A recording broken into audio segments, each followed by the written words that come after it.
नमस्कार मित्रों। आज मैं सुशीला टकहोरे की आत्मकथा शिकंजे का दर्द का यह 9वां वीडियो बनाने जा रहा हूं। और आज हम लोग यह बात करेंगे कि सुशीला टकहोरे जब कॉलेज जाती थी तो कैसे तांगे वाले जो व्यक्ति था, तांगे वाला जो था वह उनको नहीं बैठाता था। क्यों नहीं बैठाता था, इस पर हम लोग अभी बात करेंगे। और उसके बाद फिर उन्होंने बीए की पढ़ाई, ग्रेजुएशन की पढ़ाई के लिए कितना संघर्ष किया घर में, उस पर भी बात रखेंगे। तो पहले तांगे वाला प्रसंग देख लेते हैं। लेखिका लिखती हैं कि तांगे वाले मुसलमान भाई जानते थे ये हिंदू महाजन मुसलमानों के तांगे में बैठ सकते हैं, मगर अपने साथ किसी हिंदू अछूत को कभी नहीं बैठने देंगे। वे क्रिश्चियन के साथ बैठ सकते हैं, भले ही वह क्रिश्चियन धर्म बदलने के पहले कभी अछूत रहा हो।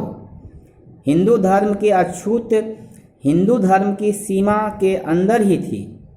हिंदू धर्म का जो अछूतपन था वह हिंदू धर्म की सीमा के अंदर ही था। अगर कोई अछूत क्रिश्चियन बन जाता था तो उसके साथ भेदभाव नहीं होता था, लेकिन अगर कोई अछूत अगर हिंदू धर्म के अंदर ही है तो उसके साथ भेदभाव होता था।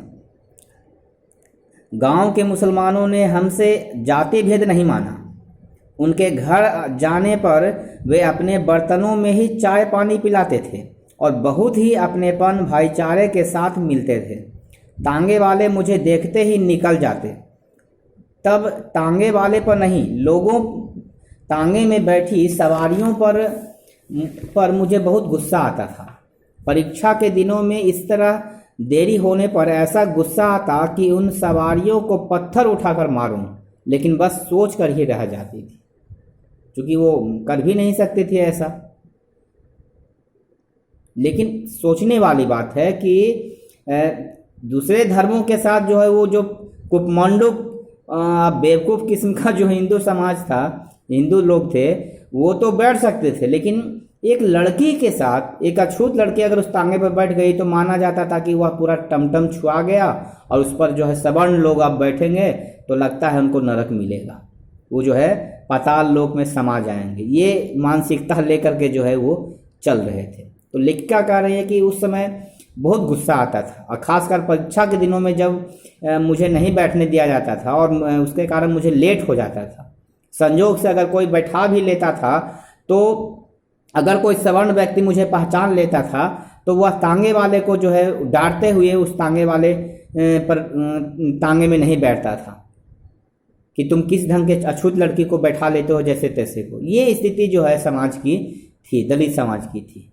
तो लेखिका इस समाज की जो विकृत जो मानसिकता है उसको बाहर जो है इस ढंग से ला रही है। और आगे अब लिखती हैं कि किस ढंग से उन्होंने ग्रेजुएशन की पढ़ाई के लिए संघर्ष किया। वास्तव में यह संघर्ष अगर नहीं करती लेखिका तो वो आगे पढ़ ही नहीं सकती थी। वो लिखती हैं कि मैं समझ नहीं पाती थी मेरे कॉलेज जाने से ऐसा क्या हो जाएगा कि मेरे बप्पा और भाइयों की इज्जत धूल में मिल जाएगी। मेरे कॉलेज जाने से उनकी नाक कैसे कट जाएगी। मैंने माँ से पूछा था ऐसा क्यों कह रहे हैं, मुझे कॉलेज जाने से क्यों रोक रहे हैं। माँ ने समझाया था बेटी, गांव में कई गुंडे बदमाश हैं, रास्ता चलती लड़कियों का रास्ता रोक लेते हैं। कभी कोई बदमाश धक्का दे दे या हाथ पकड़ ले तो इज्जत चली जाती है। मैंने तब विश्वास के साथ कहा था मेरे साथ ऐसा कुछ नहीं होगा, मैं कॉलेज जाऊंगी।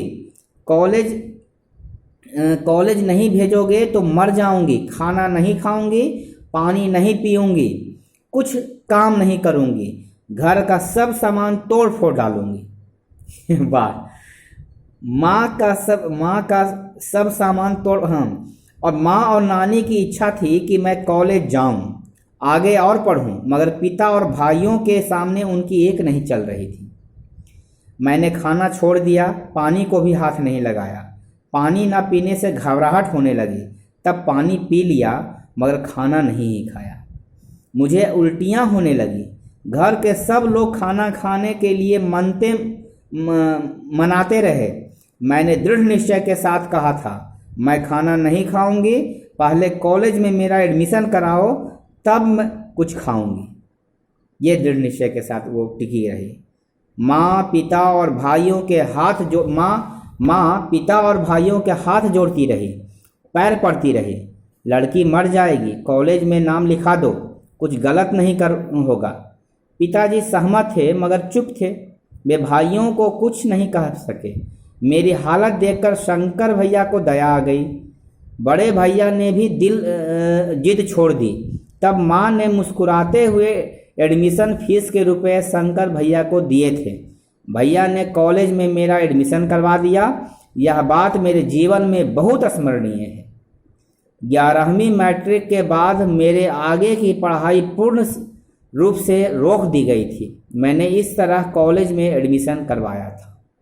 सोचिए, एक लड़की को जो है कितना संघर्ष जो है पढ़ने के लिए कर रहा। ये समाज था हमारा जहाँ लड़कियों को पढ़ने की इजाज़त ही नहीं थी।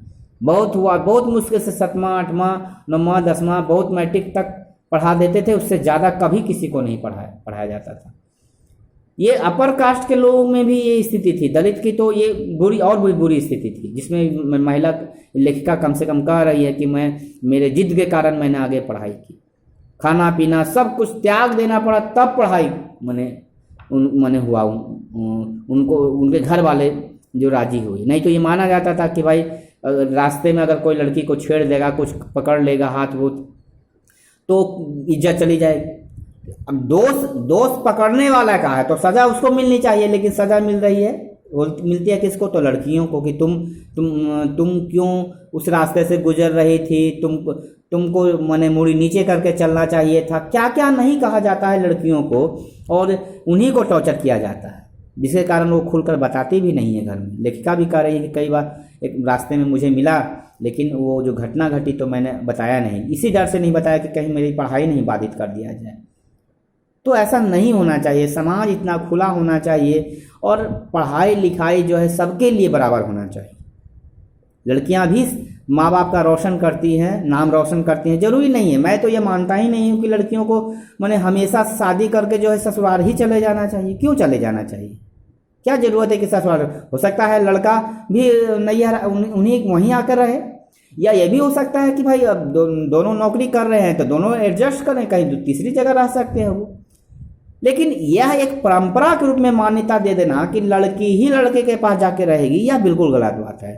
लड़का भी अगर वो जैसी सहूलियत हो उस परिवार में, उसके हिसाब से डिसीजन लेना चाहिए। लड़का भी लड़की के यहाँ जाके रह सकता है, उनकी स्थिति अगर ऐसी स्थिति है तो।